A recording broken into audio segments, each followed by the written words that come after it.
नमस्कार बंधू भगिनींनो, आपल्या सगळ्यांचं सहर्ष स्वागत आहे स्वास्तिकम या माझ्या चॅनलवर। आज मी आपल्यासाठी श्री देवी भागवत पुराणातील पुढील कथा घेऊन आलेली आहे, तरी आपण सगळ्यांनी हे श्रवण करावं। सरस्वती स्तोत्र। हे नारायण म्हणाले, संपूर्ण मनोरथाने पूर्ण करणारे सरस्वती कवचाईक पुरणकाळी याज्ञवल्क्य नावाचे एक महामुनी होऊन गेले। त्यांनी सरस्वतीला प्रसन्न केले होते, पण गुरुशाप मिळाल्यामुळे त्यांची विद्या नष्ट झाली होती।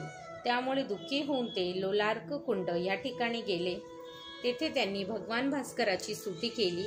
भास्करांनी त्यांना वेदांग शिकविले आणि स्मृती राहावी म्हणून सरस्वतीचे कवच म्हणायला सांगितले।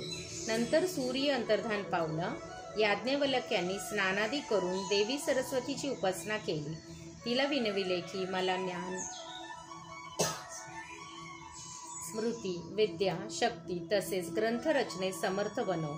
मातीत पेरलेल्या बीजांना जसे देव वेळेवर अंकुरित करतो, तसेच माझे नष्ट झालेले ज्ञान पुन्हा प्रकट कर। सर्व विद्यांची अधिदेवी अशा वाणीदेवी तुला माझा नमस्कार असो। व्याख्या स्वरूपा तसेच वाक्यांची अधिष्ठात्री तुला माझा नमस्कार असो।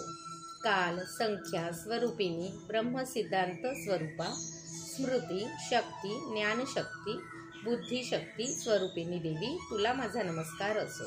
प्रतिभा, कल्पना शक्ती रूपिणी देवी तुला माझा नमस्कार असो। श्री देवी पर्णमस्तु, शुभम भवतु, शुभम भवतु, शुभम भवतु। ओम नमः चंडिकाय।